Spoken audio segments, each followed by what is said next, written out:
Welcome everyone. In this video lecture we are going to learn one of the most difficult, rather one of the most confusing topic of English, and that is the uses of do, does and did. So let's go for it. Before discussing this topic, we will understand a term of grammar, and that is the subject. Subject क्या होता है? Subject किसे कहते हैं? Loosely talking, the subject is the part of a sentence that is being talked about. It can be a person, a place, a thing, an idea, etc. किसी भी sentence में subject ही सबसे इंपॉर्टेंट पार्ट होता है, और जो कुछ भी उसमें लाया जा रहा है, जो कुछ भी वर्ड्स यूज किए जा रहे हैं, वे सबके सब उस सब्जेक्ट के बारे में ही एक्सप्लेन करने के लिए है. Let us draw an analogy. आप ऐसे समझे, आपने किसी मैरिज सेरेमनी को देखा होगा. The spending, the decoration, the celebration, the chaos, everything is for what?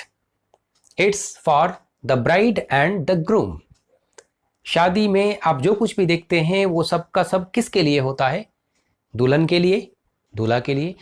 If they are absent, उस मैरिज सेरेमनी का कोई मतलब नहीं होगा. एग्जैक्टली इसी तरह से एक सेंटेंस के अंदर सब्जेक्ट का इंपॉर्टेंस होता है, वो सबसे इंपॉर्टेंट होता है, और उसी को एक्सप्लेन करने के लिए बाकी के वर्ड्स वहां लाए जाते हैं. Some examples. Sameer is a student. हम लोग यहां किसके बारे में बात कर रहे हैं? समीर के बारे में. Sameer is the subject. He works in a factory. किसके बारे में बात कर रहे हैं? ही के बारे में. This fan has 3 blades. किसके बारे में बात हो रहा है? इस फैन के बारे में. आगे बढ़ने से पहले प्रोनाउन आई और यू के बारे में जानना भी जरूरी है. आई सिंगुलर सब्जेक्ट में इस्तेमाल होता है, यू सिंगुलर और प्लूरल दोनों में इस्तेमाल होता है. Both of these words behave abnormally. Irregular verb के चैप्टर में आप पढ़ चुके हैं कि मेन वर्ब में जो बेस फॉर्म होता है या जो V1 होता है वो प्लूरल वर्ब होता है, और जो V5 है वो सिंगुलर होता है. ये भी सीख चुके हैं. सब्जेक्ट वर्ब एग्रीमेंट का रूल ये कहता है कि जब सब्जेक्ट सिंगुलर है तो वर्ब भी सिंगुलर इस्तेमाल होगा, और सब्जेक्ट प्लूरल है तो वर्ब भी प्लूरल इस्तेमाल होगा. अब एक एग्जांपल देखें. He goes there. ही यहां सिंगुलर सब्जेक्ट है, गोज V5 है, यानी सब्जेक्ट सिंगुलर वर्ब सिंगुलर. यहां तक तो ठीक है.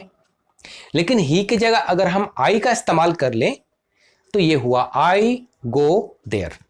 आई सिंगुलर सब्जेक्ट है, आई के साथ गोज आना चाहिए था, लेकिन आई चूंकि एबनॉर्मली बिहेव करता है, ये अपने साथ हमेशा प्लूरल वर्ब को यूज करेगा, इसलिए आई के साथ यहां V1 इस्तेमाल हुआ.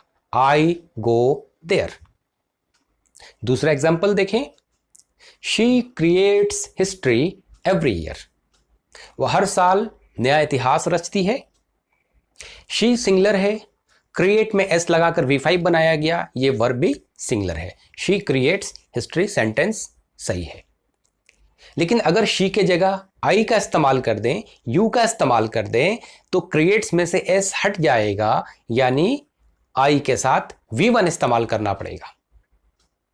तो बस पॉइंट इतना याद रखें कि आई और यू सिंगुलर होने के बाद भी अपने साथ प्लूरल वर्ब का इस्तेमाल करता है. Now coming to the topic do, does and did. ये वर्ड डू और डज हेल्पिंग वर्ब भी है और मेन वर्ब भी. हेल्पिंग वर्ब क्या है? ये अपने आप में कोई काम नहीं बताएगा, बस सेंटेंस के मीनिंग को कंप्लीट करने में हेल्प करेगा. और मेन वर्ब, उसके अंदर कुछ काम होता है, कुछ एक्शन होता है. तो हम लोग यहां डू डज के बारे में बात कर रहे हैं as a helping verb. Do does did को समझने के लिए बस 2 पॉइंट को आप समझ लें. पहला, डू और डज का इस्तेमाल हम लोग प्रेजेंट में करते हैं और डिड का इस्तेमाल पास्ट में.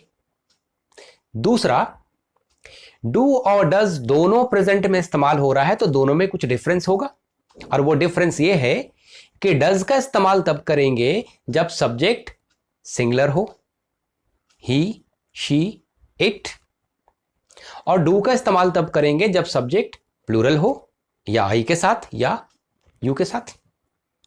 और डिड पास्ट में इस्तेमाल होता है, वहां सब्जेक्ट सिंगुलर हो प्लूरल हो दोनों के साथ इस्तेमाल करेंगे। तो इस वीडियो लेक्चर में हम लोग डू, डज और डिड का 4 यूज सीखेंगे। पहला यूज प्रेजेंट सिंपल टेंस में। 6 सेंटेंसेस वाले वीडियो में हम लोग सीख चुके हैं कि किसी भी सेंटेंस का नेगेटिव और क्वेश्चन अगर बनाना हो तो इसके लिए सबसे इंपॉर्टेंट रोल जो प्ले करता है वो है हेल्पिंग वर्ब। लेकिन प्रेजेंट सिंपल में कोई हेल्पिंग वर्ब होता नहीं है। इसका स्ट्रक्चर है सब्जेक्ट के साथ V1 या V5। सब्जेक्ट सिंगुलर होगा तो V5 इस्तेमाल करेंगे और सब्जेक्ट प्लूरल होने पर V1 इस्तेमाल होगा। अब अगर इसी सेंटेंस को नेगेटिव में यूज करना हो, इसका क्वेश्चन बनाना हो, तो बिना हेल्पिंग वर्ब के तो ये बनेगा नहीं। तो कोई ना कोई एक हेल्पिंग वर्ब हमको लाना पड़ेगा जब नेगेटिव और क्वेश्चन फॉर्म कर रहे हैं, और वो हेल्पिंग वर्ब होता है डू और डज। यानी प्रेजेंट सिंपल टेंस के नेगेटिव और क्वेश्चन के लिए हमको इस्तेमाल करना होगा डू या डज। और डू और डज का रूल हम लोग सीख चुके हैं कि अगर सब्जेक्ट सिंगुलर है तो डज का इस्तेमाल करेंगे, और सब्जेक्ट प्लूरल हो तो डू का इस्तेमाल करेंगे। आई के साथ डू का इस्तेमाल, यू के साथ डू का इस्तेमाल। तो पहला यूज हुआ प्रेजेंट सिंपल के नेगेटिव और क्वेश्चन में। एक छोटा सा फॉर्मूला यहां याद रखें कि सेंटेंस के जिस हिस्से में डू, डज या डिड इस्तेमाल हो जाए उस हिस्से में हम सिर्फ V1 इस्तेमाल करेंगे। अब कुछ एग्जांपल्स देखते हैं। पहले डज। डज का इस्तेमाल कब करेंगे? जब सब्जेक्ट में this, that, he, she, it या कोई और सिंगुलर सब्जेक्ट हो। He writes an email. He यहां सिंगुलर सब्जेक्ट है और इसके साथ V5 यानी सिंगुलर वर्ब इस्तेमाल हुआ, राइट्स। ही राइट्स। अब इसको अगर नेगेटिव करना है तो हमको नॉट लाना होगा, और नॉट कब आता है? हेल्पिंग वर्ब के तुरंत बाद। हेल्पिंग वर्ब यहां है नहीं तो हम लोग डू, डज में से कोई एक हेल्पिंग वर्ब लाएंगे। अब यहां सब्जेक्ट में चूंकि ही है, सिंगुलर है, इसलिए हम लोग सिंगुलर के साथ डज का इस्तेमाल करेंगे। तो ये होगा ही डज और उसके साथ आएगा नॉट। तो he does not write an email. अब अगर इसी को क्वेश्चन के फॉर्म में लाना हो तो फिर हो जाएगा does he write an email. अगर WH करना हो तो why does he write an email.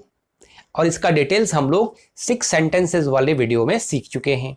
अब यहां आप देखें, जो फॉर्मूला आपको बताया गया था कि सेंटेंस में अगर डू, डज या डिड आ जाए तो वहां फिर V1 इस्तेमाल होता है।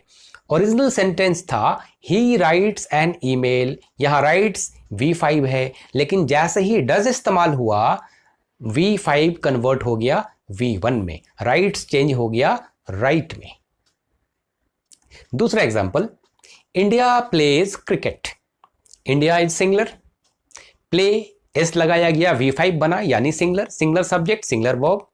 अब अगर इसका नेगेटिव करना हो तो आपको डू, डज में से कोई एक लाना होगा। अब इंडिया सिंगुलर है इसलिए यहां डज का इस्तेमाल करेंगे। इंडिया डज और उसके साथ not. India does not play cricket.